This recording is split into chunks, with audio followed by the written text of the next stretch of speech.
Good morning, students. We were studying Living World chapter and उसमें दो lecture हमने अभी तक कंप्लीट करा हुआ है. In those two lectures we studied about characteristics of living organism followed by taxonomy. Taxonomy में हमने बात कर लिया है अब तक कि तीन जो बेसिक एलिमेंट्स हैं टैक्सोनॉमी के वो कौन कौन से हैं, and those three elements were characterization and identification followed by classification and then nomenclature. इसमें से हमने characterization क्या है, identification क्या है, nomenclature क्या है, ये पार्ट कवर करा है अभी तक. एक बार फिर से nomenclature जो कि हमने पढ़ा था लास्ट लेक्चर में, उसको फटाफट ब्रीफली एक बार रिकैप करा देता हूँ. हमने समझा ऐसे कि किसी भी ऑर्गेनिज्म को जब आप कैरेक्टराइज कर लेते हैं, यानी जब उसके फीचर्स को आप एनालाइज कर लेते हैं, तो बेस्ड ऑन दैट आप उसे फिर पहचानते हैं यानी आइडेंटिफाई करते हैं. आइडेंटिफाई करने के बाद आपको उसे क्लासिफाई करना होता है, जिसके बारे में हम आज बात करेंगे. क्लासिफाई अगर आप कर लेते हैं तो आपको उसे एक नाम देना होता है प्रॉपर. अब ये जो नाम देना है यानी जो नोमेनक्लेट करना हुआ, ये दो तरीके का था. वन वॉज नॉन साइंटिफिक या फिर वर्नेकुलर नोमेनक्लेचर सिस्टम, जिसमें आपने बात करा कि नाम देते हैं जो होता है नॉन साइंटिफिक. जैसे फॉर एग्जांपल अगर लें एक प्लांट है, उसका बाइनोमियल नेम के हिसाब से जो नाम है वो है मायोसिटिस. मायोसिटिस, इस मायोसिटिस का जो कॉमन नेम यानी जो वर्नेकुलर नेम है, जो नॉन साइंटिफिक नेम है, वो है फॉरगेट मी नॉट. अब ये फॉरगेट मी नॉट नाम तो हो गया, लेकिन फॉरगेट मी नॉट का कोई साइंटिफिक लॉजिक नहीं बनता क्यों इस पौधे का ऐसा नाम क्यों है. यानी नाम कुछ और ही है और उस प्लांट का फीचर कुछ और ही है. ये ठीक वैसे ही है जैसे मान लीजिए मुझे आंख से दिखता ही नहीं है और मेरे पापा ने नाम रख दिया मेरा नयन सुख. हो गया ना सरकास्टिक. नाम तो दिया हुआ है ना, लेकिन इस नाम से मेरा फीचर जस्टिफाई हो रहा है क्या? बिल्कुल नहीं. मेरी आंखें ठीक नहीं है लेकिन नाम मेरा नयन सुख है. यानी नाम ऐसा होना चाहिए जो कि साइंटिफिक हो, जिस नाम से उस ऑर्गेनिज्म के बारे में कुछ आप एनालाइज कर सके, पता कर सकें. लेकिन जब आप कहते हैं वर्नेकुलर नोमेनक्लेचर, तो उसमें ऐसा कुछ भी नहीं है. और क्या लिमिटेशंस हैं वर्नेकुलर के साथ? तो एक ही ऑर्गेनिज्म का ढेर सारा नाम हो सकता है. और क्या लिमिटेशन हो सकता है? तो एक ही नाम के ढेर सारे ऑर्गेनिजम्स हो सकते हैं. इसे हमने लास्ट लेक्चर में एग्जांपल के साथ समझा था, उसे फिर से मैं एक्सप्लेन नहीं कर रहा हूं. चूंकि एक ही नाम के एक ही ऑर्गेनिज्म के ढेर सारे नेम्स हो सकते हैं, and that name keeps on changing with region. Jharkhand में कुछ और नाम से बोलते हैं, उसी को बिहार में कुछ और नाम से बोलते हैं, गुजरात में कुछ और नाम से बोलते हैं. It will create confusion. It means there is need of a name, there is need of a nomenclature system जो किसी भी ऑर्गेनिज्म को एक ऐसा नाम दे जो साइंटिफिक भी हो, यूनिवर्सल भी हो और यूजर फ्रेंडली भी हो, यानी याद रखने में सहूलियत भी हो. आपको ऐसा नाम होना चाहिए. यानी वर्नेकुलर के बाद आया जो कंसेप्ट वो है साइंटिफिक नोमेनक्लेचर का. इस साइंटिफिक नोमेनक्लेचर में आपने बात करा कि तीन तरह का हो सकता है नाम. एक कहा आपने पॉलिनोमियल नोमेनक्लेचर, जो है साइंटिफिक ही, लेकिन पॉलिनोमियल नोमेनक्लेचर के हिसाब से हर एक ऑर्गेनिज्म या फिर हर एक स्पीसीज का जो नाम है वो काफी लंबा हुआ करता है. पॉलिनोमियल, पॉली मतलब ढेर सारा. एक ऐसा नाम है जिसमें कंपोनेंट्स ढेर सारे हैं. जैसे नाम भी मैंने एक नाम एग्जांपल बोला था, दैट वाज कैरियोफाइलम सेक्सेटिलिस फोलिस ग्रामिनिस अम्बिलिटिस कोरिम्बिस. अब ये एक प्लांट का नाम था,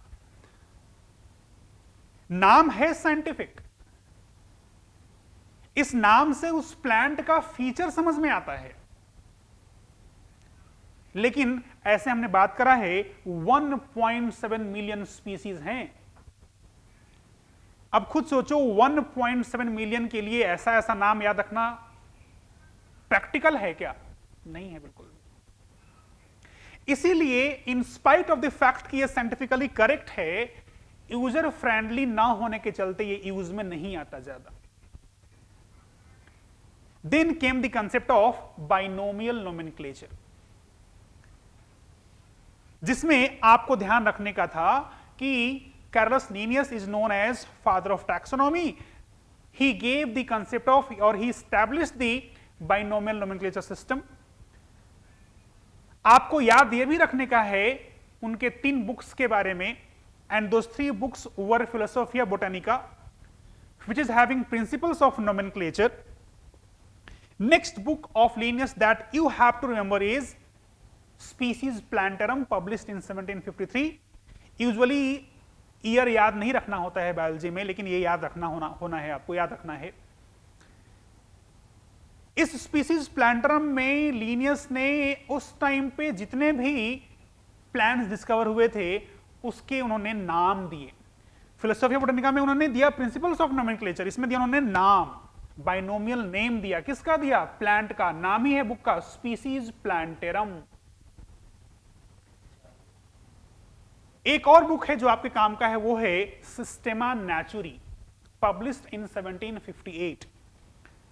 this book published in 1758 by Linnaeus is having binomial name of animals. इसमें एनिमल्स का नाम दिया है। कैसा नाम है? बाइनोमियल नाम है। इसके बाद हमने बात करा अबाउट रूल्स ऑफ आईसीबीएन, जिसमें हमने कई सारे रूल्स के बारे में बात करा जो कि है बहुत इंपॉर्टेंट। मैंने तभी कहा था कि रूल्स ऑफ आईसीबीएन से क्वेश्चंस लगातार बनते आ रहे हैं, आपको ध्यान रखना चाहिए। ऑल दो जो मैंने आपको पीडीएफ दिया है उस पीडीएफ में सारे रूल्स नहीं लिखे हैं, बट स्टिल आप वीडियो लेक्चर देखेंगे, जितने मैंने रूल्स लिखे हैं, बोले हैं, समझाए हैं, उन सबको आप अपने नोटबुक में पेन डाउन करेंगे। This is your responsibility. कहीं डाउट है मेरे से पूछेंगे आप, लेकिन आपको सारे के सारे रूल्स लिखे होने चाहिए जो भी मैंने यहां पे वीडियो लेक्चर में डिस्कस करा है, क्योंकि rules of ICBN is of prime importance. In ICBN के रूल्स को पढ़ने के बाद आपने बात करा था अबाउट ट्राइनोमियल नोमेनक्लेचर। आपने समझा कि जो ट्राइनोमियल नोमेनक्लेचर सिस्टम है वो बाइनोमियल से अच्छा है, ऐसा बिल्कुल भी नहीं है।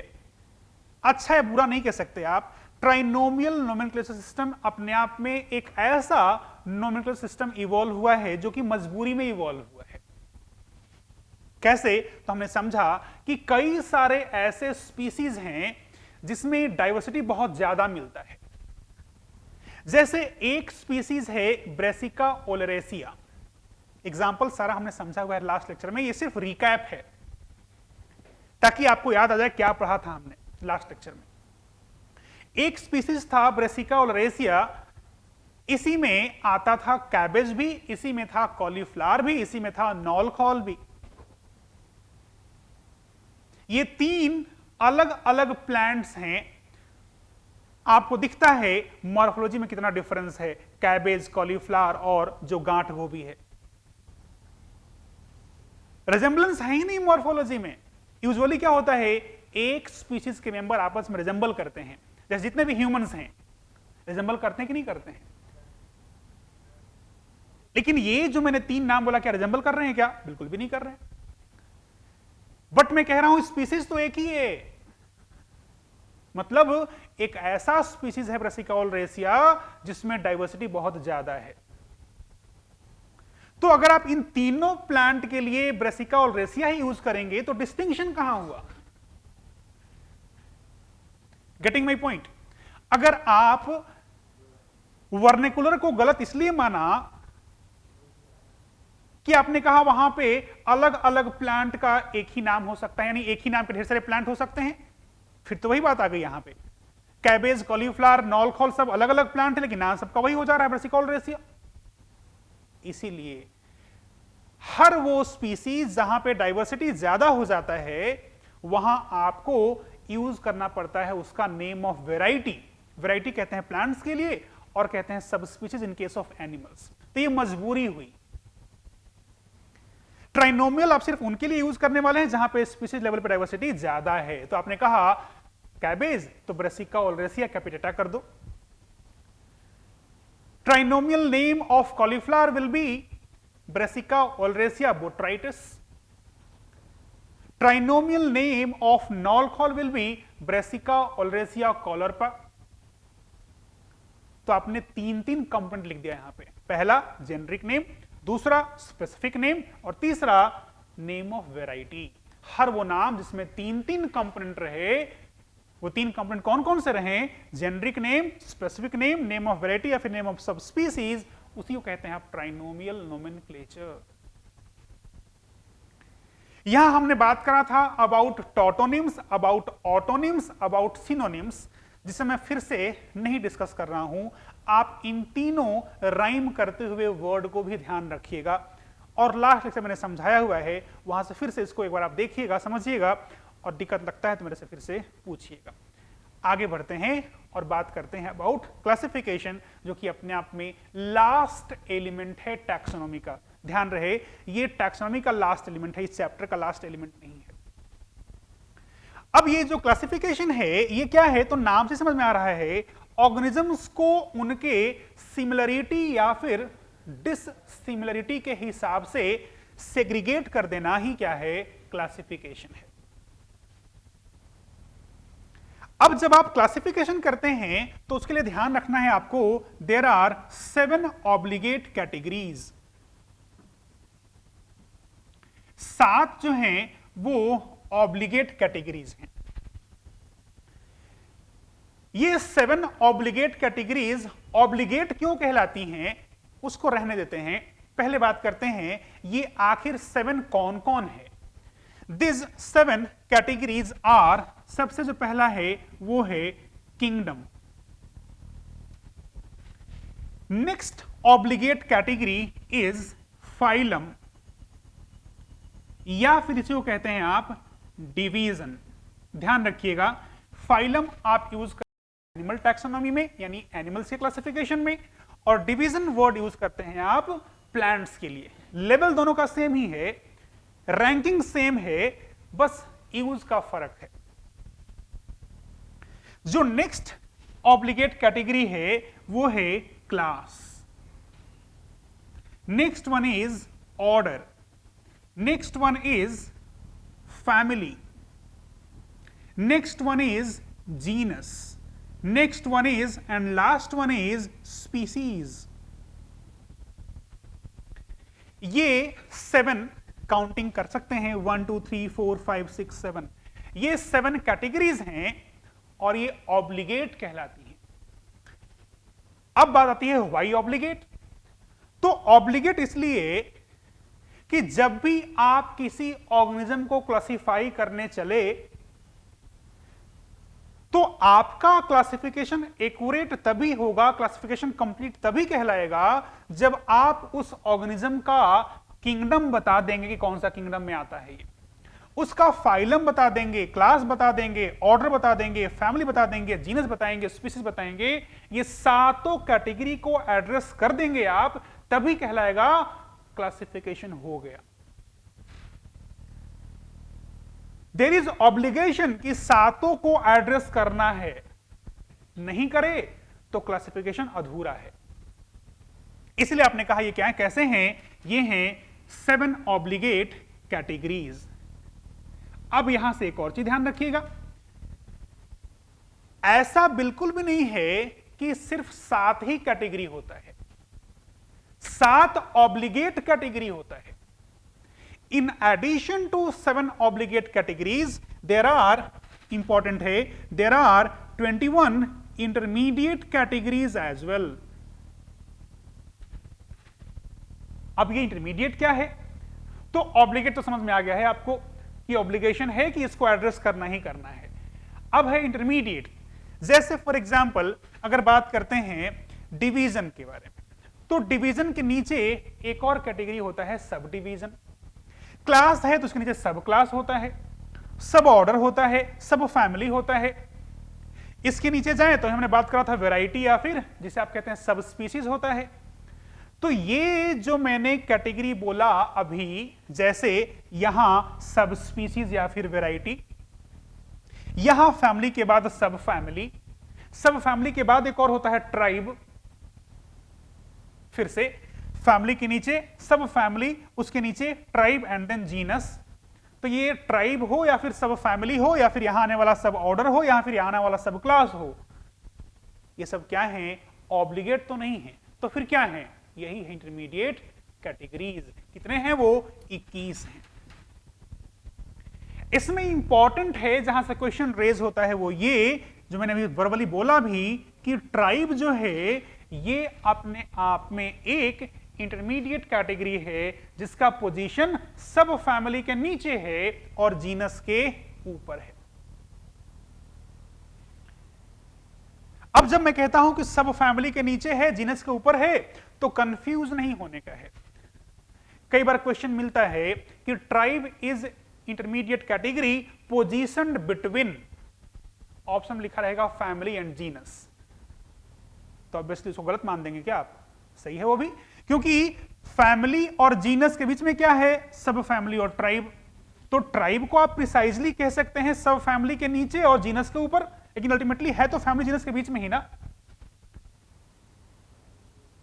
तो ये ट्राइब था। मैंने कहा ऐसे 21 और होते हैं। यहां तक क्लियर है? आगे बढ़ते हैं। फिर अब यहां से आगे बढ़ते हैं तो फिर बात यह आती है कि आप कहते हैं Carolus Linnaeus is father of taxonomy, आप कहते हैं टैक्सोनॉमी में कैरेक्टराइजेशन भी है, टैक्सोनॉमी में आइडेंटिफिकेशन भी है, टैक्सोनॉमी में क्लासिफिकेशन भी है, टैक्सोनॉमी में नोमेनक्लेचर भी है। लेकिन हमने पहले बात करा है Linnaeus is referred as father of taxonomy just because of his contribution in binomial nomenclature. मैंने ऐसा नहीं कहा है कि उनका कंट्रीब्यूशन क्लासिफिकेशन में नहीं है, लेकिन उतना मेजर कंट्रीब्यूशन नहीं है, उतना बहुत अच्छा काम या फिर उतना अच्छा क्लासिफिकेशन दिया हुआ उनका नहीं है, लेकिन क्लासिफिकेशन में कंट्रीब्यूशन है। क्या है? तो आपके काम की बात ये कि लीनियस ने जो कैटेगरीज एस्टैब्लिश किए थे अपने टाइम पे, those categories were class, order, genus, species and sub species. कितने हो गए? 1 2 3 4 5। क्वेश्चन यहां से भी फ्रेम होता है। ये सब हम लोग पढ़ रहे हैं एनसीईआरटी के बियॉन्ड, एनसीईआरटी में नहीं मिलेगा ये सब चीज, ध्यान से सुनिएगा, लेकिन है इंपॉर्टेंट।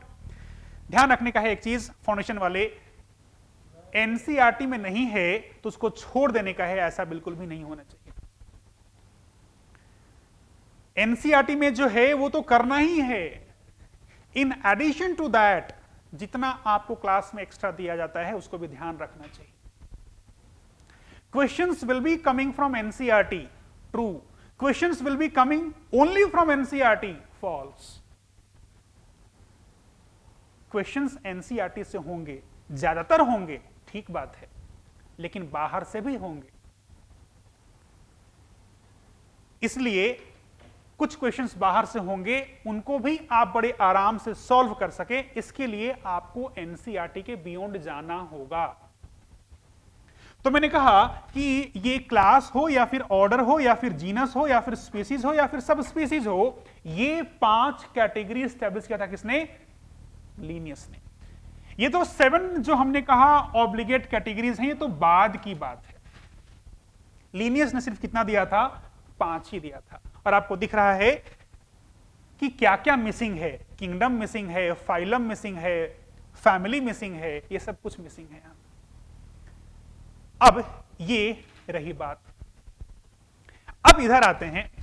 अब ये जो अलग अलग कैटेगरीज हैं, इनका अलग अलग सफिक्स भी बना के रखा हुआ है। सफिक्स क्या है? तो पहली बात तो ये कि किंगडम का कोई सफिक्स नहीं है इस तरह से, लेकिन जो फाइलम या फिर डिवीजन है इसका है, एंड दैट इज फाइटा। अगर मैं एग्जांपल लूं तो जैसे आप पढ़ेंगे एंजियोस्पर्म जो है, इसका जो डिवीजन है उसे कहते हैं आप मैग्नोलियोफाइटा। एग्जाम्पल कोट कर रहा हूं, परेशान नहीं होना है। जो एंजियोस्पर्मी है, यानी जो एंजियोस्पर्म्स हैं, उनका कौन सा डिवीजन होता है? क्या नाम दिया है आपने? मैग्नोलियोफाइटा। मैं सिर्फ ये एड्रेस करना चाह रहा हूं कि पीछे फाइटा आया, आंख बंद करके कह देने का ये तो डिवीजन ही होगा। वैसे ही क्लास पे आते हैं तो सफिक्स जो डिजाइन किया हुआ है वो है फाइसी, या फिर किया हुआ है ऑप्सिडा, या फिर डिजाइन किया हुआ है एई। जैसे फिर से एग्जांपल लेते हैं, आपको समझ में आए इसलिए। आगे जब आप पढ़ना शुरू करेंगे प्लांट किंगडम, बॉटनी का एक चैप्टर, तो वहां देखेंगे आप कि जो एल्गी है, जो टारगेट में है, उनको याद आता होगा, आपने पढ़ा है एल्गी का क्लासिफिकेशन। उसमें आपने बात करा कि जो एल्गी हैं उनके 3 अलग अलग मेजर ग्रुप्स हैं या फिर क्लासेस हैं, and those 3 classes were Chlorophyceae, green algae, Phaeophyceae, brown algae, Rhodophyceae, red algae. Foundation वाले परेशान नहीं होंगे, टारगेट वाले अगर आपको याद नहीं होंगे तो बिल्कुल परेशान होइएगा, आप याद होना चाहिए। क्लोरोफाइसी, फियोफाइसी, रोडोफाइसी, सब में क्या आया? फाइसी। फाइसी मतलब क्या? क्लास, वो सब क्लास था। वैसे ही और क्या सफिक्स होता है? ऑप्सिडा। फिर से आते हैं पुरानी बात पे, फाउंडेशन वाले पढ़ेंगे, टारगेट वाले पढ़ चुके हैं, और वो है ब्रायोफाइटा। फाइटा यानी डिवीजन, इसको आप बांटते हैं इनटू हिपेटिक ऑप्सिडा, जिसे आप कहते हैं लीवर वर्ट, पढ़ चुके हैं आप, जिसमें रिक्सिया मर्केंसिया आया था या फिर आएगा। ब्रायोप्सिडा, जिसमें मॉसेस आते थे, फ्यूनेरिया, स्फैग्नम, पोलिट्राइकम, पोगोनेटम, ये सब एग्जांपल्स थे उसके। यानी ऑप्सिडा कहीं भी आए तो क्या मान लेना है? वो क्लास ही रहा होगा। लास्ट में एई आए तो भी क्या मान लेना है? क्लास ही होगा। जैसे डाइकोटिलेडोनी, जो डाइकोट प्लांट्स होते हैं उनका क्लास कौन सा होता है? डाइकोटिलेडोनी, लास्ट में एई आता है। जो मोनोकॉट है उनका क्लास कौन सा होता है? मोनोकॉटिलेडोनी, लास्ट में एई आ रहा है। समझ में आ रहा होगा। अगर कहीं पे किसी को कुछ डाउट रहता है तो मैं लगातार आपके साथ ऑनलाइन हूं, आप चैट बॉक्स में लिख सकते हैं कि आपको क्या डाउट है, मैं अभी देख करके एड्रेस कर दूंगा। जो लोग चिट चैट कर रहे हैं वो लोग ना करें, होपफुली नहीं कर रहे हैं। तो मैंने कहा कि जो क्लास है उनका ये सारा सफिक्स है। डाउट है जस्ट वहां पे लिखते रहिए आप, मैं देख रहा हूं। और जो ऑर्डर है इसका भी कुछ सफिक्स होता है, जैसे एल्स,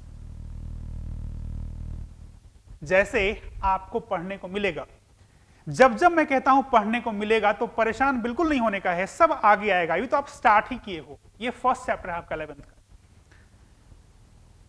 धीरे, बस चैलेंज ये रहता है कि आप चीजों को याद रखिए। जब चैप्टर पढ़ा रहा हूं, कोई भी सर पढ़ा रहे हैं तो याद सबको रहता है, उसमें कोई बहुत बड़ी बात नहीं अगर आपको याद हो तो। लेकिन यही चैप्टर जितने अच्छे से आपको अभी याद है, वो महीने भर बाद भी याद रहे, 5 महीने बाद भी याद रहे, साल भर बाद भी याद रहे, 2 साल बाद जब आप एग्जाम में बैठेंगे तो भी उतना ही अच्छे से याद रहे जितना कि अभी पढ़े हैं आप। ये मेन चैलेंज रहता है। तो मैंने कहा कि जो ऑर्डर है इसका सफिक्स क्या है? एल्स है। जैसे सैपिनडेल्स, पोलिमोनियल्स, रोजेल्स, पोएल्स, ये सब आप आगे पढ़ने वाले हैं। सब में क्या आ रहा है? एल्स। एल्स मतलब क्या? ऑर्डर। वैसे ही जो फैमिली है इसका सफिक्स क्या होता है? Suffix is aceae. We will study this one in detail. जैसे for example Fabaceae, for example Cucurbitaceae, Cucurbitaceae एक फैमिली है, सारे के सारे गार्ड्स आते हैं, चाहे वो बोटल गार्ड हो, पॉइंटेड गार्ड हो, बिटर गार्ड हो, सब उसी में आता है। मैंने एग्जाम्पल बोला है फैबेसी, सोलेनेसी, कुकुरबिटेसी, लिलिएसी, कई सारे ऐसे फैमिलीज हैं, सब में क्या आएगा, लेकिन एसी आएगा। वैसे ही जीनस और स्पीसीज का कोई सफिक्स नहीं होता है। यहां तक आपको शायद समझ में आया रहा होगा। अब आगे बढ़ते हैं, और आगे बढ़ते हैं कुछ इस तरीके से कि आपने कहा कि 1.7 मिलियन स्पीसीज हैं। अब ये 1.7 मिलियन स्पीसीज को आप ग्रुपिंग करते करते करते करते शायद आपको याद हो, पढ़े हो कभी, कि 5 ही तो किंगडम होता है। अभी मैं सिर्फ बोल रहा हूं कौन कौन से हैं, आपको 5 किंगडम पढ़ना है डिटेल में। कौन कौन से हैं ये किंगडम्स? एक है किंगडम प्लांटी, प्लांट्स का। एक है किंगडम एनिमैलिया, जिसे आप जूलॉजी में पढ़ेंगे। एक है किंगडम फंजाई, एक है प्रोटिस्टा, और एक है किंगडम मोनेरा। इन 5 किंगडम में से एक जो है एनिमैलिया, वो जूलॉजी में आप पढ़ेंगे। बाकी 4 किंगडम बॉटनी में, आप बॉटनी वाले सर से ही पढ़ेंगे। 5 ही किंगडम है, लेकिन स्पीसीज कितने? 1.7 मिलियन। यानी यहां से यह समझ में आता है कि अलग अलग स्पीसीज को मर्ज कर करके 5 ही ग्रुप में डाल दिया हुआ। यही वन इसका मतलब। यानी मैं ये कहना चाह रहा हूं कि ये जो अरेंजमेंट है descending order of this taxonomic category, या फिर ऐसे चले ascending order of taxonomic category, इसी को कहते हैं आप टैक्सोनॉमिक हायरार्की। जैसे 10th तक जब पढ़े थे सोशल साइंस, तो पढ़े थे ना आप, ये राजा का हायरार्की है, पहले ये हुए राजा, फिर उनका बेटा ये हुआ, उनका बेटा ये हुआ, उनका बेटा ये हुआ, उनका डिसेंडेंट ये हुआ। That was hierarchy of that kingdom. वैसे ही ये टैक्सोनॉमी का हायरार्की है जब आप अरेंज करते हैं किंगडम से स्पीसीज की तरफ, या फिर इधर से इधर, लेकिन सीक्वेंस बीच में चेंज नहीं होना चाहिए।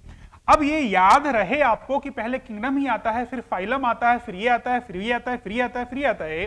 ये आपको एनी हाउ याद होना चाहिए। आप ऐसे याद रख सकते हैं, मैं एक सेंटेंस बना दे रहा हूं, taking first letter of each category, that is keep pot clean और फैमिली गेट्स सिक। पर्पस इतना है कि याद रहे आपको सीक्वेंस। अब आप कैसे भी याद करें, इसमें अभी आप कंफर्टेबल हैं। मैंने कहा है कि ऐसे याद रख सकते हैं, कीप के, पॉट पी, क्लीन क्लास के लिए, और फैमिली गेट्स सिक। अब मैंने कहा कि अलग अलग स्पीसीज जो कि आपने कहा 1.7 मिलियन है, उसको मर्ज कर करके आपने 5 ग्रुप में डाल दिया है। अब ये कैसे करा है, जरा इसको समझिएगा अच्छे से। ये 1.7 मिलियन जो स्पीसीज हैं, उसमें से वैसे स्पीसीज जो कि आपस में रिजेंबल करते हैं, जैसे मान लीजिए 1.7 मिलियन में 10 ऐसे स्पीसीज थे जो आपस में मोर और लेस रिजेंबल कर रहे थे।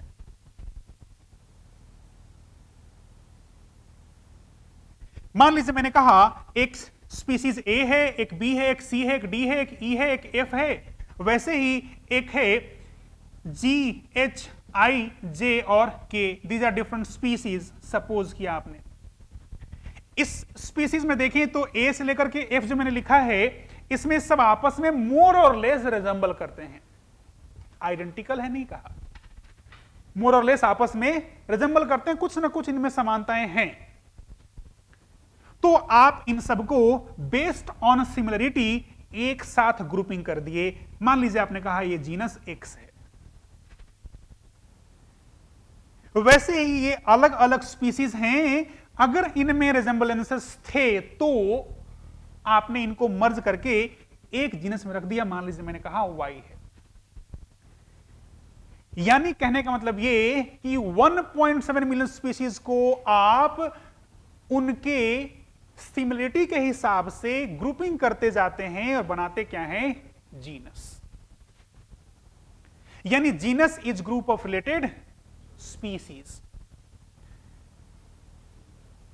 एक जीनस में यानी ढेर सारे स्पीसीज आते हैं।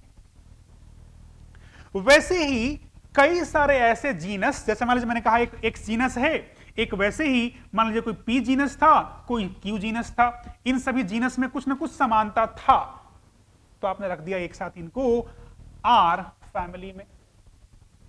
तो आप देख पा रहे हैं कि अलग अलग स्पीशीज को मर्ज करके जीनस बनाए, अलग अलग जीनस को मर्ज करके फैमिली बनाए, वैसे ही अलग अलग फैमिली जो कि आपस में समहाउ होंगे रिलेटेड, उनको मिला के ऑर्डर बनाएंगे, ऑर्डर से क्लास बनाएंगे, क्लास से फाइलम बना देंगे, और अलग अलग फाइलम को मिला करके क्या बना देंगे, किंगडम, जो कि सिर्फ 5 ही होता है।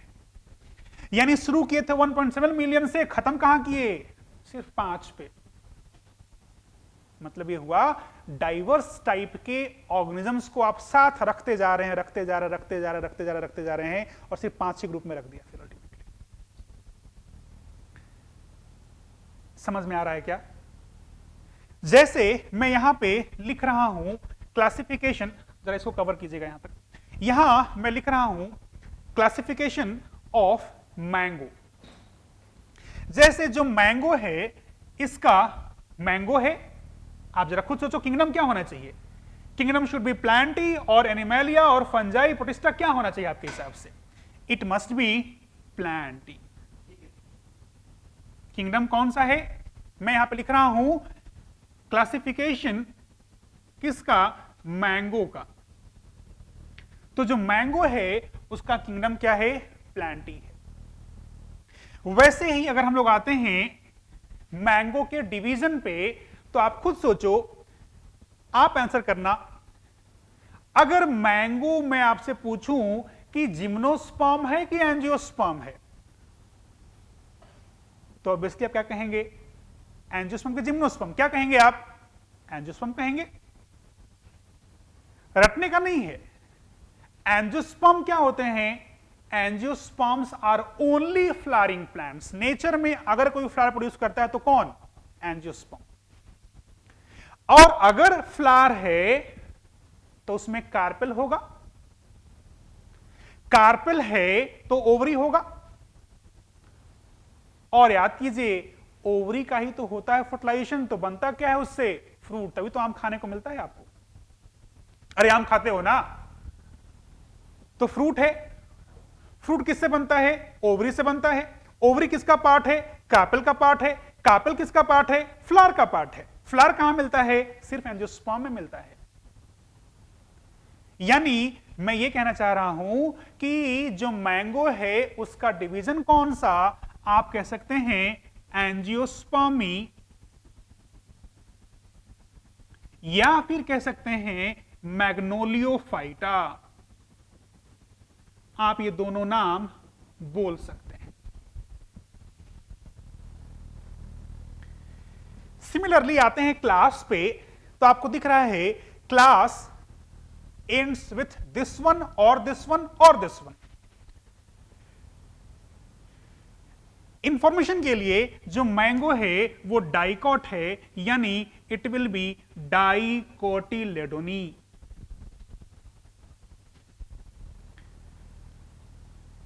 सिमिलरली अगर हम लोग आते हैं ऑर्डर पे, तो order is Sapindales. Sapindales. Similarly family is Anacardiaceae.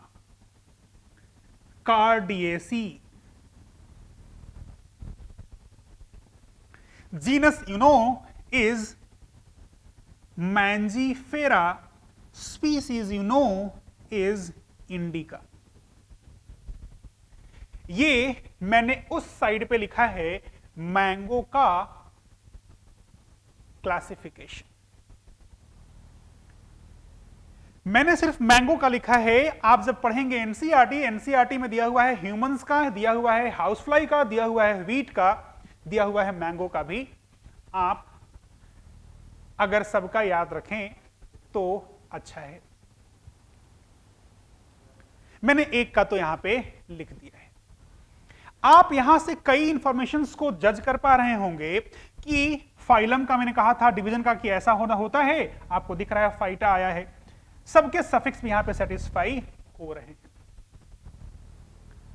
अब यहां से समझने का है यह कंसेप्ट कि कैटेगरी और टैक्सोन में क्या अंतर है।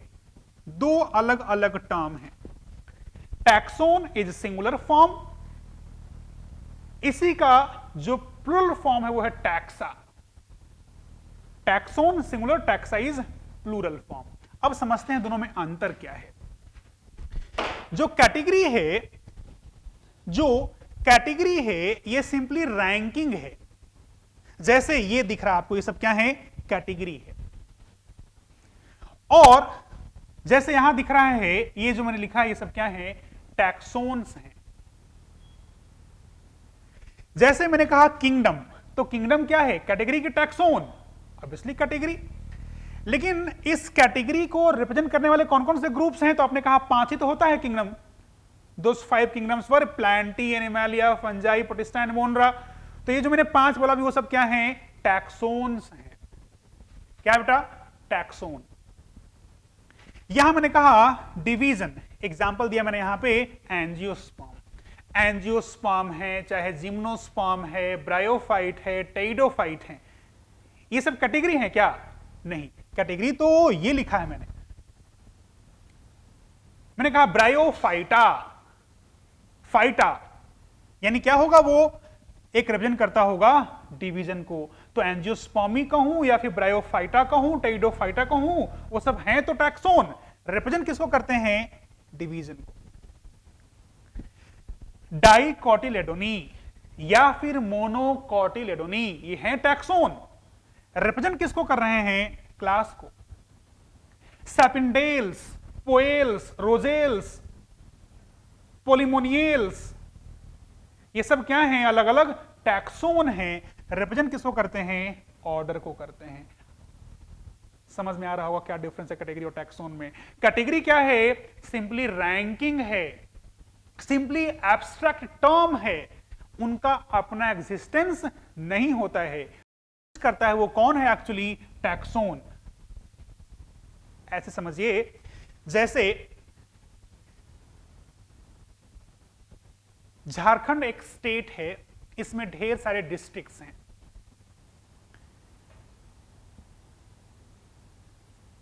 एक डिस्ट्रिक्ट आपका रांची है। अब रांची डिस्ट्रिक्ट के जो लोग हैं वो आपस में रिजेंबल करते होंगे, चाहे वो लैंग्वेज का रिजेंबलेंस है, चाहे खान पान का रिजेंबलेंस है, वो आपस में ज्यादा रिजेंबल करते होंगे। एक और डिस्ट्रिक्ट लेके चलते हैं, मान लीजिए धनबाद है, वहां के लोग आपस में रिजेंबल करते होंगे ज्यादा एज कंपेयर टू रांची वालों से। रांची वाले आपस में खूब रिजेंबल कर रहे हैं, धनबाद वाले आपस में खूब रिजेंबल कर रहे हैं, लेकिन ये अलग अलग डिस्ट्रिक्ट्स को मिला के कहां रख दिए आप, एक स्टेट में, दैट इज झारखंड। तो डिस्ट्रिक्ट क्या हुआ, अपने आप में एक एब्स्ट्रैक्ट टर्म हुआ, कैटेगरी हुआ, रैंक हुआ। डिस्ट्रिक्ट का एग्जिस्टेंस होता है क्या, नहीं, ये सिंपली रैंक है। एग्जिस्ट कौन कर रहा है, रांची डिस्ट्रिक्ट है। धनबाद एग्जिस्ट कर रहा है, डिस्ट्रिक्ट तो क्या है, सिंपली एक रैंक हो गया। तो ये सब कैटेगरीज हैं, इनका कोई एग्जिस्टेंस नहीं, तो सिंपली रैंक है। आपने कहा फर्स्ट रैंक क्लास का, सेकंड रैंक क्लास का, तो सिंपली क्या है, रैंक है, जो कोई होल्ड करने वाला होता है। ये बच्चा फर्स्ट रैंक होल्ड करता है, वो सेकंड रैंक होल्ड करता है, तो जिसका एग्जिस्टेंस है वो स्टूडेंट्स हैं। रैंक तो क्या है, सिंपली एक कैटेगरी बनाया हुआ है। वैसे ये सब क्या है, कैटेगरीज हैं, रैंकिंग है, इनका एग्जिस्टेंस नहीं होता। एग्जिस्टेंस किसका होता है, टैक्सोन का। मैंने कहा जैसे स्पीशीज को आप मान लीजिए किससे, डिस्ट्रिक्ट से कंपेयर कर लीजिए। जैसे आपने कहा स्पीशीज मिलाएंगे तो क्या बनेगा, जीनस। डिस्ट्रिक्ट मिला दिया आप अलग अलग डिस्ट्रिक्ट को। आपने कहा था रांची वाले रिजेंबल कर रहे हैं, धनबाद वाले रिजेंबल कर रहे हैं, गिरिडीह वाले रिजेंबल कर रहे हैं, हजारीबाग वाले आपस में रिजेंबल कर रहे हैं। हजारीबाग वाले आपस में खूब रिजेंबलेंस दिखा रहे होंगे, रांची से तो कुछ डिफरेंस होगा। But in spite of that, in differences को इग्नोर करते हुए आप सभी डिस्ट्रिक्ट को रख दिए एक साथ झारखंड में, क्योंकि यहां चलो कुछ तो सिमिलरिटी था इन आपस में डिस्ट्रिक्ट्स में। अब झारखंड अलग है बिल्कुल, तमिलनाडु अलग है बिल्कुल, वहां के लोग अलग तरीके से पहनते हैं, इडली डोसा खाते हैं, आपका खान पान अलग है। जम्मू कश्मीर वाले अलग रहन सहन है, खान पान है। जम्मू कश्मीर वाले आपस में रिजेंबल कर रहे हैं, झारखंड वाले आपस में रिजेंबल कर रहे हैं, लेकिन फिर भी आप इन तीनों को रख दिए साथ में, बना दिए एक कंट्री इंडिया। डिस्ट्रिक्ट मिलाए, स्टेट बनाए, स्टेट मिलाए, कंट्री मिलाए, बना दिए अलग अलग कंट्री। इंडिया है, श्रीलंका है, पाकिस्तान है, सबको मिला दिया, बना दिए एक कॉन्टिनेंट। यानी बेस्ड ऑन सिमिलरिटी आप सबको एक साथ रखते जा रहे हैं। वही काम तो यहां भी कर रहे थे आप। बेस्ड ऑन सिमिलरिटी आप स्पीसीज को मिला के बना दिए जीनस, इसको मिला दिए तो बना दिए फैमिली। यानी यहां से कंक्लूजन ये कि जब आप मूव करते हैं स्पीसीज से किंगडम लेवल की तरफ, तो जो नंबर ऑफ कॉमन कैरेक्टर्स है दैट विल डिक्रीज। यस और नो? ऑब्वियसली अगर मैंने कहा कि स्पीसीज को आपने माना है डिस्ट्रिक्ट है, आप रांची वाले आपस में खूब रिजेंबल कर रहे थे, अब ये रांची वाले को मिला दिया गया हजारीबाग के साथ, रख दिया झारखंड में, झारखंड को मिला दिया वेस्ट बंगाल के साथ, तमिलनाडु के साथ, बना दिया इंडिया में, रख दिया। तो जब नीचे से ऊपर जा रहे हैं तो ऑब्वियसली कॉमन कैरेक्टर जो है वो लगातार डिक्रीज हो रहा है। यानी यहां से पहला पॉइंट ये कि while moving from species to kingdom level number of common characters decreases. दूसरा पॉइंट क्या? While moving from species to kingdom level number of organisms increases. है कि नहीं? ऑब्वियसली एक स्पीसीज में आपने कहा, मान लीजिए होमोसेपियंस, फॉर एग्जांपल होमोसेपियंस एक स्पीसीज को रिप्रेजेंट कर रहा है, इसमें मान लीजिए 1 मिलियन ऑर्गेनिजम्स आर देयर। अब ऐसे अलग अलग यहां देख रहे हैं आप, एक स्पीसीज तो 1 मिलियन आपने कहा, वैसे अलग अलग स्पीसीज को मिलाए तो जीनस बना दिया। तो जैसे ही आपने 2 स्पीसीज को मर्ज करा तो नंबर बढ़ा कि नहीं बढ़ा? यानी यहां से यहां जा रहे हैं तो number of organisms will be increasing. ये 2 फैक्ट आपको ध्यान रखने का होता है। दूसरा मैंने क्या कहा, ये कैटेगरी है और ये क्या है? टैक्सोन है। ध्यान रखिएगा, इंपॉर्टेंट यहां से क्वेश्चन फ्रेम होता है। कैटेगरी जो है ये है unit of classification. Categories are unit of classification. चाहे कोई भी कैटेगरी ले लो आप, स्पीसीज है, जीनस है, फैमिली है, कोई भी कैटेगरी को ले लें आप, तो category is unit of classification. जबकि जो टैक्सोन है, जो मैंने उस तरफ लिखा हुआ है, वो यूनिट होता है किसका? टैक्सोनॉमी का होता है यूनिट। ठीक बात है? जैसे जो क्वेश्चंस फ्रेम होते हैं जरा उसको डिस्कस कर लेते हैं हम लोग। जैसे मान लीजिए मैंने कहा एनाकार्डिएसी, टैक्सोन है कि कैटेगरी है? टैक्सोन है। कुकुरबिटेसी क्या है? टैक्सोन है। सोलेनेसी क्या है? टैक्सोन है। फेबेसी क्या है? टैक्सोन है। यानी सुनिएगा अच्छे से, Anacardiaceae, Cucurbitaceae, Solanaceae, Fabaceae are different taxon. आप ही ने कहा था डिफरेंट टैक्सोन है। Are different taxon representing same category. कौन सा कैटेगरी? फैमिली। है कि नहीं? या फिर ऐसे देखें, angiospermae, डाइकोटिलेडोनी, सैपिनडेल्स, Anacardiaceae are different taxon, लेकिन रिप्रेजेंटिंग डिफरेंट कैटेगरी। क्यों? ये रिप्रेजेंट कर रहा है इसको, ये कर रहा है इसको, ये कर रहा है इसको, ये कर रहा है इसको। जैसे आपको पता होगा, मैमेलिया रिप्रेजेंट करता है क्लास को। रेप्टिलिया जूलॉजी में पढ़ते हैं आप, क्या है सब? क्लास है।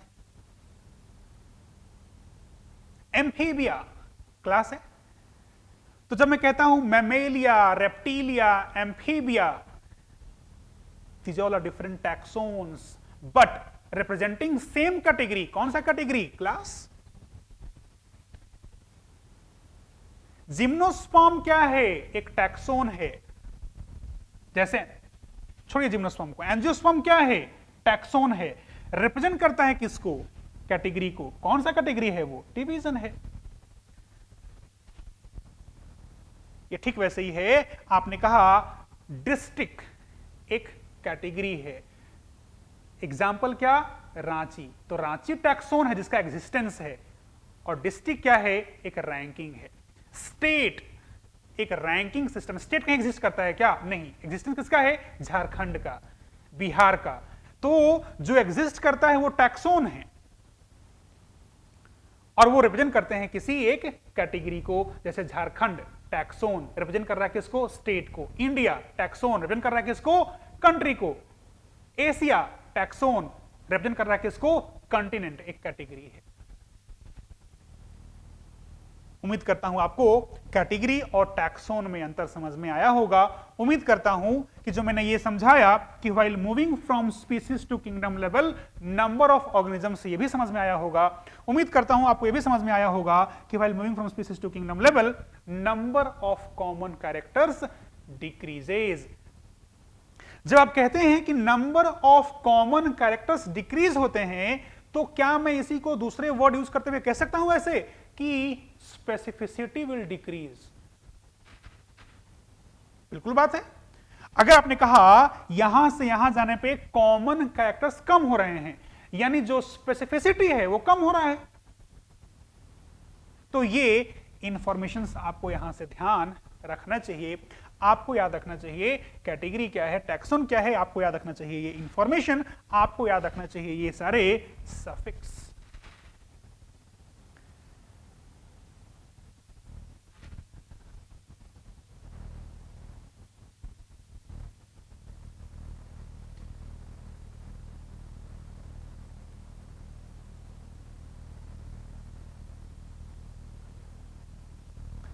चलिए, तो ये था ये इंफॉर्मेशन। इसके बाद जरा बात करते हैं कुछ ऐसे फैमिलीज के बारे में बात कर लेते हैं जिसका कुछ अलग अलग नाम चेंज किया गया है। मैंने कहा था अभी कि family ends with suffix AC. अब कुछ ऐसे फैमिलीज थे पुराने जिसका सफिक्स एसी नहीं था। तो पहले क्या नाम था उस फैमिली का, अब क्या नाम उस फैमिली का, जरा इसको भी देख लेते हैं। जैसे मैं यहां पे रख रहा हूं ओल्ड नेम ऑफ फैमिली, यहां रख रहा हूं मैं न्यू नेम ऑफ फैमिली। ये इंफॉर्मेशन मैंने नोट्स में दिया हुआ है जो आपको ग्रुप में मिल चुका है। जैसे एक ग्रुप है पामी, जिसमें सारे पाम्स आते हैं, आपको दिख रहा है ए सफिक्स है क्या ये फैमिली? सफिक्स क्या होना चाहिए था? एसी। है क्या? ए। नाम चेंज हुआ इसका, और नाम क्या है अब इसका? एरेकेसी इसका नाम है, जिसमें पाम आता है, एग्जाम्पल बोलूं तो। वैसे ही आगे बढ़ते हैं तो एक ग्रुप है कंपोजिटी। मैं यहां पे आपके लिए हर फैमिली का एक एक एग्जाम्पल भी लिख दे रहा हूं। जैसे इसका लिख ही दिया मैंने डेट पाम, यहां मैंने लिखा है एग्जाम्पल। वैसे ही कंपोजिटी, इसका नया नाम क्या है? तो नया नाम है एस्टेरेसी, जिसमें कौन आता है? सनफ्लावर आता है। सनफ्लावर आता है। साइंटिफिक नेम अभी मैं नहीं बोल रहा हूं क्योंकि एक साथ बहुत कुछ मिल जाएगा, फिर कंफ्यूजन होगा, आपको लोड बढ़ जाएगा। लेकिन अल्टीमेटली आपको साइंटिफिक नेम्स मिलने वाले हैं आने वाले लेक्चर्स में, तैयार रहिएगा। सनफ्लावर को अब आप से उम्मीद करते हैं सनफ्लावर नहीं याद रखेंगे, इसका साइंटिफिक नेम होता है हेलियंथस एनस, तो आप वो याद रखिएगा। फिलहाल अभी चैप्टर का डिमांड उतना नहीं है, इसलिए मैंने लिखा है सिंपली सनफ्लावर। आगे बढ़ते हैं तो जो नेक्स्ट है वो है क्रूसीफेरी, और इसका नाम है नया ब्रेसिकेसी, जिसमें ढेर सारे मेंबर्स हैं, लेकिन आप याद रखिए मस्टर्ड, इसी में मस्टर्ड आता है, इसी में कॉलीफ्लावर है, कैबेज है, इसी में नौलखोल जो आप एग्जाम्पल ले रहे थे आज, इसी में रेडिश है, इसी में टर्निप है, सब इसी के मेंबर्स होते हैं। आगे बढ़ते हैं। नेक्स्ट वन इज लेबिएटी, जिसका नया नाम है लेमिएसी, जिसका एक नाम तो एनी हाउ याद होना चाहिए, अपना नाम भूल जाइए लेकिन ये याद रखना है आपको, that name is sacred basil. Scientific name फिर से नहीं लिखा है मैंने। इसी का एक और नाम है जो आपको याद रखना चाहिए, इसी का एक और मेंबर जो याद रखना चाहिए आपको, वो है सैल्विया। ध्यान रखिएगा, सैल्विनिया अलग है, जो मैंने अभी बोला है वो है सैल्विया। और क्या है, तो और है अम्बेलिफेरी। अम्बेलिफेरी जो है ये मसालों का फैमिली है, जीरा है, धनिया है, सौंफ है, सब इसी में आता है। इसका नया नाम है एपीएसी। एग्जाम्पल मैंने बोला क्यूमिन है, फनेल है, ये सब इसी में आता है। और example we can have is Leguminosae, जिसका नया नाम है फैबेसी, जिसमें आप अभी के लिए याद रख सकते हैं सारे के सारे पल्सेस आते हैं। इसमें मैंने कहा था क्यूमिन है, या फिर मैंने कहा फनेल यानी सौंफ है। तो ये कुछ नाम आपको याद रखना चाहिए। वैसे ही एक और वो आखिरी है, वो है ग्रामिनी, जिसका नया नाम है पोएसी। घास फूस का जो फैमिली है, ग्रासेस इसमें आते हैं, या फिर राइस है, जितने भी सीरियल्स हैं सब इसमें आता है। यानी मैं लिखा है ग्रास या फिर जितने भी सीरियल्स सब इसी में आते हैं। तो ये कुछ इंफॉर्मेशन हैं जो कि आपको याद रखना चाहिए।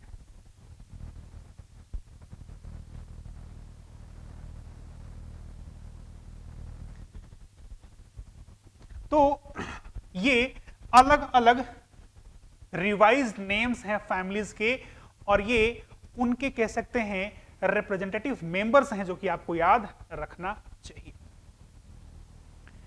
अब यहां से आगे बात करते हैं, और बात करना है अब अपने को इन 7 कैटेगरीज में से हर एक के बारे में, थोड़ा या फिर ज्यादा, लेकिन सबके बारे में बात करना होगा। स्टार्ट करते हैं विथ स्पीसीज। आपको ध्यान होगा, आपने कहा था 7 ऑब्लिगेट कैटेगरीज आर देयर। उन 7 ऑब्लिगेट कैटेगरीज में जो सबसे नीचे था, सबसे छोटा था, वो कौन था? वो था स्पीसीज। स्टार्ट करते हैं सबसे छोटे मेंबर के साथ, और वो है स्पीसीज। जैसे आप कहते हैं cell is basic unit of life, वैसे ही यहां कहने का है species is basic unit of, आप बोलिए, मैं यहां लिखूं बेसिक यूनिट ऑफ टैक्सोनॉमी कि लिखूं classification? It must be classification, क्योंकि आपने कहा है टैक्सोन होता है यूनिट टैक्सोनॉमी। क्या ये टैक्सोन है क्या? नहीं, ये तो कैटेगरी है। यानी ये बेसिक यूनिट है क्लासिफिकेशन का, जो कि अपने आप में क्या है? एक कैटेगरी है। कैसे डिफाइन करते हैं, क्या है ये स्पीसीज? तो group of organisms which are naturally interbreeding. फिर से, group of morphologically similar individuals which are naturally interbreeding. मान लीजिए मैंने कहा एक ऑर्गेनिज्म है A1, एक है A2, एक है A3, एक है A4, एक है A5। ये अलग अलग ऑर्गेनिजम्स हैं, लेकिन ये आपस में नेचुरली इंटरब्रीड करते हैं, यानी मेटिंग करते हैं। यानी ये सब क्या हैं? एक ही स्पीसीज के मेंबर हैं। मैंने कहा एक दूसरा ऑर्गेनिज्म है B1, दूसरा है B2, B3, B4, B5। ये आपस में नेचुरली मेटिंग करते हैं, ये नहीं करते आपस में, ये आपस में करते हैं। यानी ये अपने आप में क्या है? एक स्पीसीज है। ये क्या है? अपने आप में एक स्पीसीज है। अब ये जो स्पीसीज है इसे डिफाइन करने के अलग अलग कॉन्सेप्ट्स दिए गए हैं। जितने भी कैटेगरीज हैं 7, उनमें से सबसे एक्सटेंसिवली हम लोग पढ़ने वाले हैं स्पीसीज के बारे में ही, बाकी सब शॉर्ट में होगा। शॉर्ट में पढ़ाऊंगा ऐसा नहीं है, शॉर्ट में पढ़ने का ही है, लेकिन स्पीसीज को थोड़ा सा ढंग से समझिएगा, जहां डाउट हो पूछिएगा। स्पीसीज को डिफाइन करने के अलग अलग कॉन्सेप्ट्स दिए गए हैं। जैसे जो सबसे पहला कंसेप्ट है, जहां से दो बार क्वेश्चन पूछा जा चुका है अब तक नेट में, AIPMT था तब से लेके अब तक क्वेश्चन पूछे जा चुके हैं यहां से, that is biological concept of species. Species क्या होता है ये समझाने के लिए अलग अलग कॉन्सेप्ट्स दिए गए हैं। उन कॉन्सेप्ट्स में से जो हम लोग पहले पढ़ रहे हैं, which is of prime importance as per NT is concerned, is biological concept of species। नाम ही पूछा हुआ है कि किसने प्रपोज करा, किसने करा, तो प्रपोज्ड बाय अर्नस्ट मायर। इन्होंने प्रपोज करा, अर्नस्ट मायर ने प्रपोज करा बायोलॉजिकल कंसेप्ट ऑफ स्पीसीज। कोई दिक्कत है ना रेड लिखने से? दिख रहा है ना? अब ये कंसेप्ट क्या कहता है, तो पहले मैं बोलता हूं फिर एक्सप्लेन करूंगा। According to biological concept of species which is most valid concept till date, आज तक तो यही सबसे वैलिड है। कल जाकर के आप टैक्सोनॉमिस्ट बन जाते हैं, साइंटिस्ट बन जाते हैं, तो चेंज कर देंगे, वो अलग बात है। अभी तक का तो ये सबसे ज्यादा मान्य वैलिड कंसेप्ट है। दिस कंसेप्ट सेज कि टू ऑर्गेनिजम्स, मान लीजिए मैंने कहा ए और B, two organisms are said to be member of same species. सुनिएगा ढंग से, two organisms are said to be member of same species if they are naturally interbreeding. They are naturally, यहां word important है naturally, if they are naturally interbreeding and producing fertile offspring। Important है fertile, offspring important नहीं है। offspring कैसा होना चाहिए? fertile। यानी अगर ये दो ऑर्गेनिज्म ए और बी आपस में नेचुरली इंटरब्रीड करते हैं और नेचुरली इंटरब्रीड करने के बाद उनका जो ऑफस्प्रिंग है वो फर्टाइल होता है, तो this two members will be considered as member of same species। अगर दो अलग अलग ऑर्गेनिज्म नेचुरली आपस में मेट करते हैं और उनका ऑप्शन फर्टाइल होता है, तो ये दोनों मेंबर क्या कहलाएंगे? आपस में एक ही स्पीसीज के मेंबर कहलाएंगे। अगर ये क्लियर हो तो इसका उल्टा करते हैं। फिर अगर उल्टा करें तो मैं कहूंगा कि दो अलग अलग स्पीसीज के मेंबर्स आपस में नेचुरली इंटरब्रीड नहीं करते हैं, और अगर आपने जबरदस्ती आर्टिफिशियली करा दिया तो ऑफस्प्रिंग कैसा होता है? स्टेराइल। एक बार फिर से, यह कंसेप्ट कहता है कि two organisms are said to be member of same species if they are naturally interbreeding and producing fertile offspring. यानी एक ही स्पीसीज के दो मेंबर आपस में नेचुरली इंटरब्रीड करते हैं और उनका ऑफस्प्रिंग भी फर्टाइल हुआ करता है। इसका मतलब आप यह निकाल सकते हैं कि दो अलग अलग स्पीसीज के मेंबर आपस में नेचुरली इंटरब्रीड नहीं करते हैं, और अगर करा दिया तो ऑफस्प्रिंग फर्टाइल नहीं होता है। सिंपल है कि नहीं?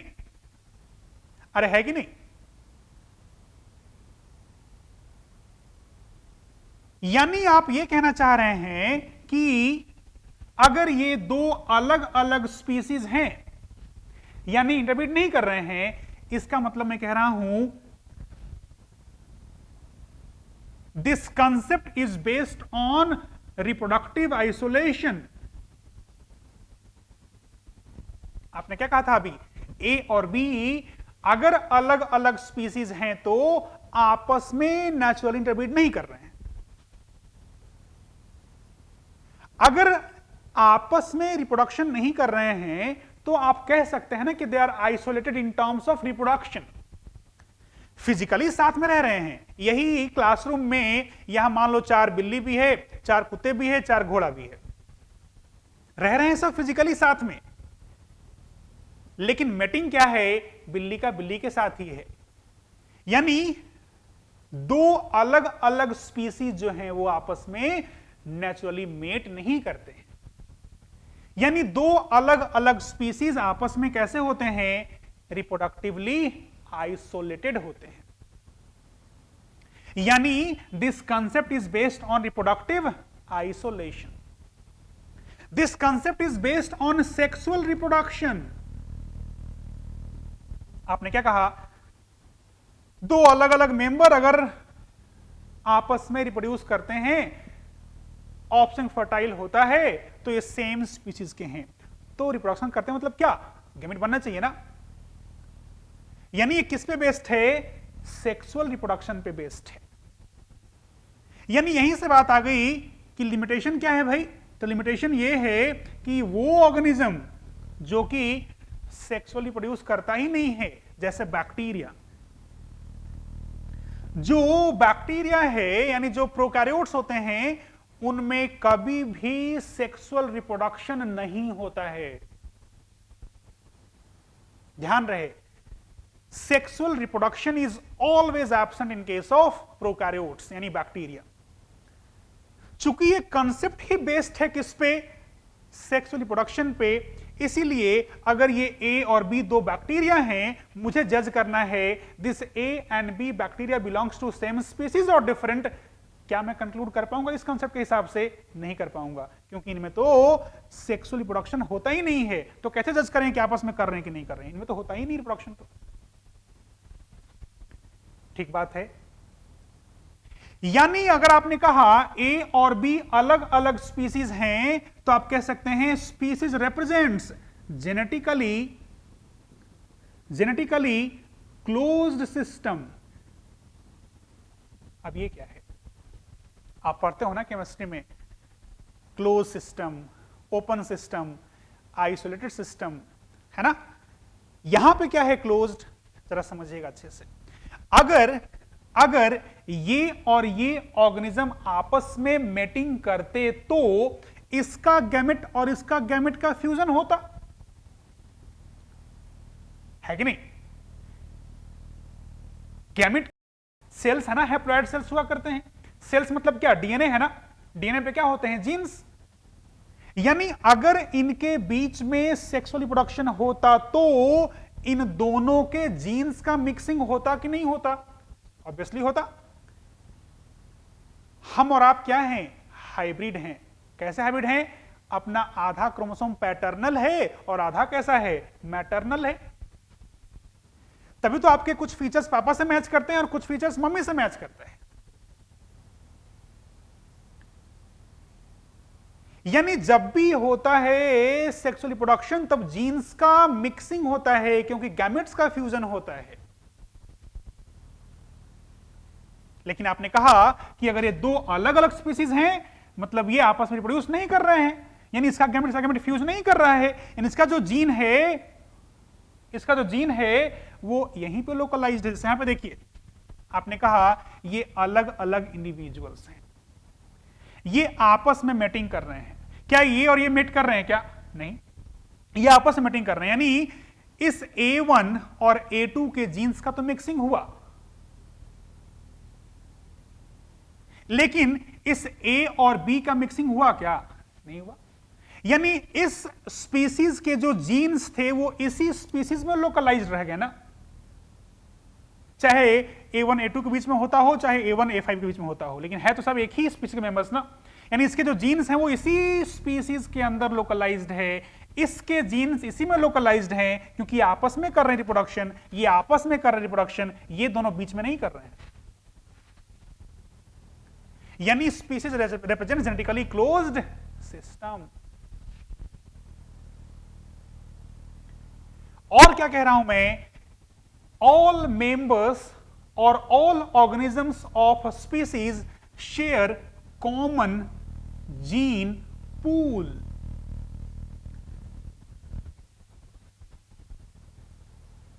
इस सेक्शन में बहुत सारे नए नए टर्म्स आ गए हैं, परेशान नहीं होने का है। एक बार मैंने समझाया है, ढंग से ही समझाया है, एक बार फिर से समझा दूंगा। मैंने कहा है कि all organisms of a species share common gene pool. अब यहां से जीन पूल क्या है? जीन पूल एक टर्म है विच signifies summation of all genes in a population। इसे देखूं तो ये 5 लोगों का पॉपुलेशन है या नहीं? क्या होता है population? Population is group of individuals of same species. ये आपस में एक स्पीसीज के मेंबर हैं कि नहीं है? हैं। ये अपने आप में ऑर्गेनिज्म है, अपने आप में ऑर्गेनिज्म है, ऑर्गेनिज्म है, ऑर्गेनिज्म है, ऑर्गेनिज्म है, लेकिन ये ग्रुप क्या है? पॉपुलेशन है। इस पॉपुलेशन में जितने भी जीन्स हैं, मेरे जितने भी जीन्स हैं, सबका समेशन कहलाता है जीनोम। क्या है बेटा? जीनोम। किसी पॉपुलेशन का क्या है समेशन ऑफ जीन्स? वो क्या है? Gene pool. ये कैसे हुआ, क्या हुआ, ये डिटेल में अभी नहीं जाएंगे क्योंकि जीन का कंसेप्ट आपको पता नहीं अच्छे से, जरूरत भी नहीं है। लेकिन ये लाइन याद रखने का है आपको कि एक ही स्पीसीज के जो मेंबर्स होते हैं, सबका जीन पूल क्या होता है? एक होता है। All organisms of species represents या फिर शेयर कॉमन जीन पूल।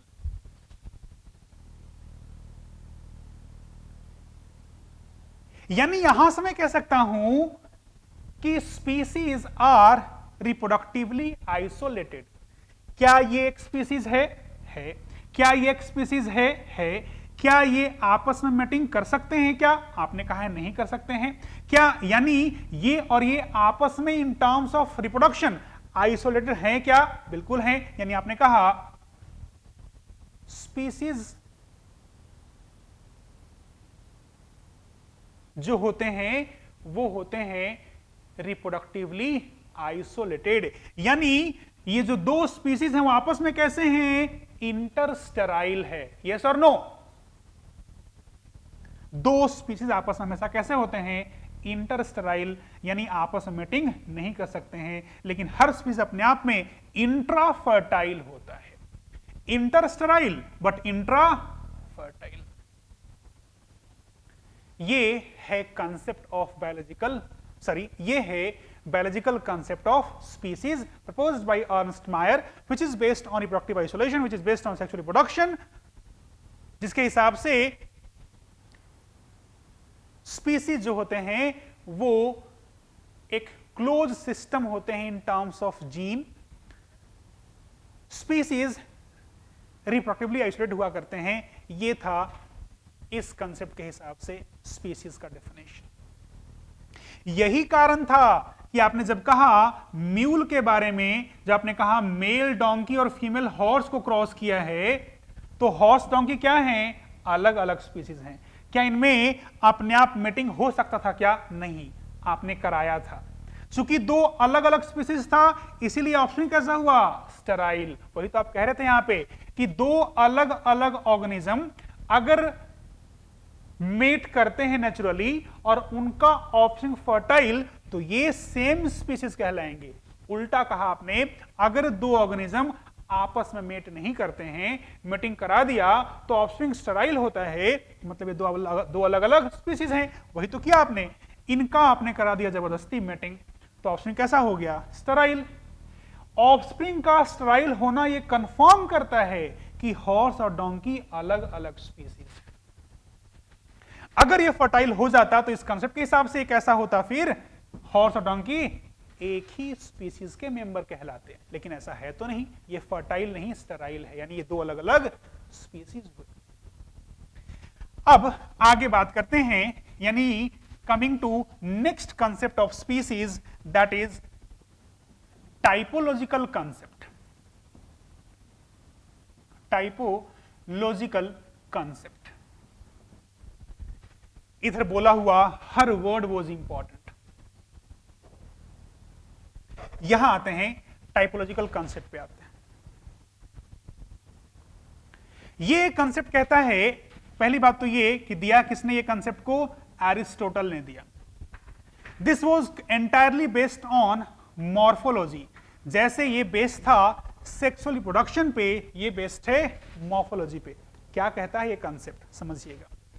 ये कंसेप्ट कहता है कि हर स्पीसीज में एक फिक्स मॉर्फोलॉजिकल टाइप होता है, पैटर्न होता है। मतलब क्या, मतलब ये कि अगर मैंने कहा ह्यूमंस एक स्पीसीज है, तो इस कंसेप्ट के हिसाब से इस स्पीसीज में एक मॉर्फोलॉजिकल पैटर्न है, इस स्पीसीज का अपना एक टाइप है। मतलब क्या, एक नाक होगा यहीं पे होगा, दो कान होगा यहीं पे होगा, दो हाथ होंगे इसी पे यहीं पोजीशन होंगे, बीच में नहीं होंगे। ये अपने आप में टाइप है, मॉर्फोलॉजिकल पैटर्न है। मैंने कहा कुत्ता, तो आप फटाफट विजुलाइज कर लिए, आगे में बहुत लंबा सा स्टाउट होगा, पूंछ होगा, चार टांग होगा, एक मॉर्फोलॉजिकल पैटर्न है उसका। मैंने कहा टाइगर, तो विजुलाइज कर लिया, हाँ टाइगर तो ऐसा होता है, क्योंकि जितने भी टाइगर होंगे सबका एक ही मॉर्फोलॉजिकल पैटर्न होगा। वही ये कंसेप्ट कहता है, this concept says, this concept says कि all members of a species are having of morphological type or pattern, and all organisms showing resemblance to that morphological type or pattern is said to be member of same species। मान लीजिए मैंने बोला कि ये एक living organism है, आप बताओ कौन से स्पीसीज का है। अब मान लीजिए इसका जो पैटर्न था वो मैच कर रहा था ह्यूमंस के साथ। आप इसका टाइप देखे, आप इसका मॉर्फोलॉजी देखे, बेस्ड ऑन दैट आपने कहा सर तो ह्यूमंस लग रहा है, तो हाँ आदमी लग रहा है। तो आपने कैसे डिफाइन किया स्पीसीज को यहां पे, मॉर्फोलॉजी के हिसाब से। लेकिन फिर से वही बात हमने पहले बात करा हुआ है, morphology will not give you clear picture. हो सकता है दो अलग अलग स्पीसीज का इंडिविजुअल आपस में थोड़े बहुत रिजेंबल करते हो, हमने पहले बात करा है इस बारे में। जो नेक्स्ट कंसेप्ट है वो है स्टैटिक कंसेप्ट। दिया किसने, तो अंकल लीनियस ने दिया, यानी बकवासी होगा। कैरलस लीनियस ने क्या कहा कि जो स्पीसीज हैं दैट रिमेन्स अनचेंज्ड, यानी ह्यूमंस आज जैसे हैं वैसे ही 1000 साल पहले थे और वैसे ही 1000 साल बाद भी होंगे, यानी एवोल्यूशन होता ही नहीं है। यानी ऑब्वियसली ये बकवास है, बस कंसेप्ट दिया था इसने, हमने पढ़ा है। एक और कंसेप्ट क्या है, वो है डायनेमिक कंसेप्ट। ये कंसेप्ट किसने दिया है, तो डार्विन ने दिया है, लामार्क ने दिया है, जो क्या कहता है, नो स्पीसीज इज स्टैटिक। कोई स्पीसीज जो है वो स्टैटिक नहीं होता है इन terms of evolution, that regularly come rate से या फिर फास्ट रेट से इवॉल्व करता है, अपने आप को चेंज करता है। तो ये डायनेमिक कंसेप्ट है स्पीसीज। तो ये थे अलग अलग कंसेप्ट्स टू डिफाइन स्पीसीज। इसके बाद है different type of species. Sir तो नहीं है अभी, कंटिन्यू करता हूं फिर, है ना। अब इसके बाद बात करने का है अपने को different types of species. With completion of types of species, ये स्पीसीज वाला जो पार्ट है वो हो जाएगा खत्म। बात कर ही लेते हैं। देखता हूं कुछ क्वेरी है क्या आपका। नैना शेज, नैना बोल रही है बायोलॉजिकल कंसेप्ट डिटेल में नहीं दिया गया है, पीडीएफ नोट्स में नहीं दिया गया बेटा, कुछ भी नहीं दिया गया है अबाउट बायोलॉजिकल कंसेप्ट, क्योंकि उसका नोट्स मिला ही नहीं है आपको। अभी आपको बायोलॉजिकल कंसेप्ट या फिर स्पीसीज के बारे में कोई नोट्स मैंने दिया नहीं है, इसलिए don't worry about that, notes मिल जाएगा आपको।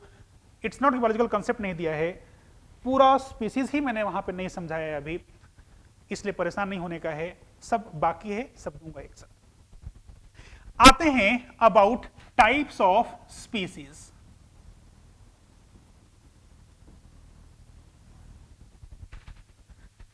दूसरी चीज, सब कुछ नोट्स में ही दे दूंगा, मतलब क्या स्पून फीडिंग चाहते हो, नोट्स भी मैं बना के दे दूं, समझा भी दूं इधर ही है कि तुम्हारा कुछ काम बचे ही नहीं। नोट्स विल बी कंसाइज, ये इंटेंशनली कम रहेगा नोट्स, ताकि आपके पास जो इतना सारा समय है उस समय में आप लेक्चर बार बार देखें, नोट्स को बार बार पढ़ें और ये एनालाइज करें कि नोट्स में मुझे और क्या ऐड करने का है। अगर आप जेन्युइनली नोट्स बना रहे हैं तो यू विल सी कि नोट्स काफी फॉर्म में है, बॉटनी का इंटेंशनली दिया हुआ है ताकि आप वीडियो लेक्चर बार बार देखें और जो भी गैप्स हैं उसको आप खुद ही फिल करें, नोट्स बनाएं। आप नोट्स अच्छा होना चाहिए, यूज कलरफुल पेन्स ताकि आपको खुद पढ़ने में अच्छा लगे कि हाँ थोड़ा अच्छा बनाया है मैंने, क्योंकि आपको बॉटनी में या फिर बायोलॉजी में नोट्स ही तो काम आना है, इंफॉर्मेशन ही तो है बॉटनी में जो आपको याद रखने का। जो अच्छा नोट्स बनाएगा, जो जितना इंफॉर्मेशन लिखेगा अपने कॉपी में उतना ही अच्छा होगा उसके लिए। आते हैं इधर टाइप्स ऑफ स्पीसीज पे। पहला जो है वो है मॉर्फो स्पीसीज, वैसा कोई स्पीसीज जिसे आपने स्टैब्लिश किया है based on morphology only. Basis तो अलग अलग हो सकता है ना, मॉर्फोलॉजी हो सकता है, एनाटॉमी हो सकता है, कुछ भी हो सकता है बेसिस, लेकिन अगर कोई स्पीसीज स्टैब्लिश किया गया है सिर्फ और सिर्फ मॉर्फोलॉजी के हिसाब से, उसे कह देंगे आप मॉर्फो स्पीसीज। एक होता है टैक्सोनोमिक स्पीसीज, कोई भी स्पीसीज जिसे टैक्सोनॉमिकली डिफाइन किया हुआ है, यानी आपके पास इंफॉर्मेशन है उसके सारे क्लासिफिकेशन के बारे में, you have information about that species, तो आप कहेंगे दैट इज टैक्सोनॉमिक स्पीसीज। एक होता है सिबलिंग स्पीसीज जो कि इंपॉर्टेंट है, यहां से क्वेश्चंस बनते हैं अक्सर, स्टार मार्क कर दिया मैंने। सिबलिंग स्पीसीज क्या होते हैं? तो वैसे स्पीसीज जो कि मॉर्फोलॉजिकली आपस में थोड़े या फिर बहुत रिजेंबल करते हों, वैसे दो स्पीसीज जो कि आपस में थोड़े या फिर बहुत रिजेंबल करते हों, लेकिन आपस में हों कैसे? रिप्रोडक्टिवली आइसोलेटेड, सिबलिंग जैसे हैं। मॉर्फोलॉजी थोड़ा बहुत मिलता है लेकिन सिबलिंग है, यानी आपस में प्रोडक्शन नहीं करेंगे। तो वैसे दो स्पीसीज जो कि मॉर्फोलॉजिकली आपस में थोड़ा बहुत रिजेंबल करते हैं लेकिन रिप्रोडक्शन नहीं कर सकते आपस में, वो क्या है? आपस में सिबलिंग स्पीसीज कहलाएंगे। और क्या है? तो next is your sympatric species. SIM आया है वर्ड सिन से, SYN, which means together. Patrick आया है फादरलैंड से, पैटर्नल लैंड, यानी मान लीजिए मैंने कहा ये दो अलग अलग हैबिटेट है, यहां रह रहा है स्पीसीज ए, यहां रह रहा ऑर्गेनिज्म A1, A2, A3 और यहां रह रहा है A4। वैसे ही यहां रह रहा है कोई और ऑर्गेनिज्म B1, B2, यानी A तो अपने आप में अलग स्पीसीज कहना चाह रहा हूं मैं, B कह रहा हूं मैं अलग स्पीसीज। ये जो दो अलग अलग स्पीसीज हैं A और B रह रहे हैं साथ में, सेम हैबिटेट में रह रहे हैं, इसी क्लासरूम में रह रहा है। लिजर्ड भी है, इसी में कॉकरोच भी है, इसी में आप भी रह रहे हैं, इसी में डॉग्स भी हैं, इसी में मान लो कैट्स भी हैं। तो ये सारे स्पीसीज जो कि सेम हैबिटेट में रह रहे हैं क्या कहलाएंगे आपस में? सिम्पैट्रिक स्पीसीज कहलाएंगे। मान लीजिए मैंने कहा एक और यहां पे हैबिटेट है, वहां पे रह रहा है कोई X1, X2 और रह रहा है कोई Y1 और Y2। ये X और Y क्या है? स्पीसीज हैं। X1 क्या है? इंडिविजुअल है। तो ये A1, A2 आपस में क्या है? सिम्पैट्रिक। XY क्या है आपस में? सिम्पैट्रिक। फिर से A और B क्या है आपस में? सिम्पैट्रिक, साथ में रह रहे हैं। XY क्या है आपस में? सिम्पैट्रिक, साथ में रह रहे हैं। लेकिन A और X क्या है आपस में? अलग अलग हैबिटेट में रहने वाले, इसे कह देंगे आप एलोपैट्रिक। एलो मतलब डिफरेंट। ध्यान रखिएगा, टर्म बार बार आता रहेगा बॉटनी में, मैंने एक बार बोला है तो मुझे याद रह जाता है कब मैंने बता दिया है। एलो पूछूंगा आगे जब भी आएगा तो कि क्या होता है। एलो मतलब डिफरेंट, सिन मतलब टुगेदर। तो ये A और X कैसा है आपस में? एलोपैट्रिक है। B और Y कैसा है आपस में? एलोपैट्रिक है। एक होता है पैरापैट्रिक, पैरापैट्रिक स्पीसीज, जो टारगेट वाले हैं, पढ़ेंगे एवोल्यूशन में, जियोलॉजी में स्पेसिएशन, वहां पे आएगा फिर से ये पैरापैट्रिक स्पेसिएशन। ये क्या है? मान लीजिए मैंने कहा कि ये जो दो हैबिटेट था ये यहां से ओवरलैप हो रहा था, this was overlapping zone of contact of two different habitat. यहां जो इंडिविजुअल्स रह रहे हैं वो यहां से और यहां दोनों से इंफ्लुएंस हो रहे हैं। यानी आप ऐसे कह सकते हैं species living in narrow zone, narrow overlapping zone of two different ecosystem और two different habitat is parapatric species. यहां मिलने वाले स्पीसीज क्या कहलाएंगे? पैरापैट्रिक। ये आपस में सिम्पैट्रिक, ये आपस में सिम्पैट्रिक, ये आपस में एलोपैट्रिक और यहां वाला पैरापैट्रिक स्पीसीज। आगे बढ़ते हैं। Next is सिनक्रोनिक। सिन मतलब ही क्या बताया था? टुगेदर। और क्रोना मतलब होता है एज, टाइम पीरियड। सिंक्रोनिक, एक ही समय के मिलने वाले स्पीसीज। जैसे आपने मूवी देखा होगा, जुरासिक पार्क वाला सीरीज देखा होगा और वहां आपने ये ऑब्जर्व किया होगा कि जब डायनासोर्स दिखाते हैं तो वहां दिखाते हैं यूजुअली नॉन फ्लावरिंग प्लांट्स को। आपने नहीं देखा होगा जुरासिक पार्क वाले मूवी में, जुरासिक पार्क दिखाते हैं वहां पे फ्लावरिंग प्लांट्स हैं डायनासोर के आसपास। क्यों? क्योंकि जब डायनासोर्स पीक पे थे उस टाइम पे जिम्नोस्पर्म्स वर इन पीक। तो जिम्नोस्पर्म और डायनासोर्स क्या हुए आपस में? सिंक्रोनिक, एक ही टाइम के हो गए। एक होता है एलोक्रोनिक, अलग अलग टाइम पीरियड के जो स्पीसीज हैं वो एलोक्रोनिक हैं। वैसे ही एक लास्ट लेते हैं और वो है कीस्टोन स्पीसीज। लास्ट है एक वैसा स्पीसीज या फिर कोई भी स्पीसीज जिसका किसी भी इकोसिस्टम में, फूड चेन में, हैबिटेट में, कुछ भी काउंट कर सकते हैं आप, बहुत इंपॉर्टेंट रोल है। नंबर उनका कम है लेकिन उस हैबिटेट में, उस फूड चेन में, उस इकोसिस्टम में उनका इन्फ्लुएंस उतना ही स्ट्रांग है। जैसे किसी इकोसिस्टम में लायन है या फिर टाइगर है, नंबर वाइज कम है लेकिन इन्फ्लुएंस उतना ही ज्यादा है। इसे कहेंगे आप कीस्टोन स्पीसीज। नंबर वाइज कम, इन्फ्लुएंस उतना ही ज्यादा, उसे कहते हैं आप keystone species. This was about different type of species. अगली बार जब मिलेंगे तो आगे कंटिन्यू करूंगा, जीनस क्या है, फैमिली क्या है, क्लास क्या है, and then we will come to taxonomic aids. Hopefully आपको समझ में आया होगा। This was all for today from my side. Thank you.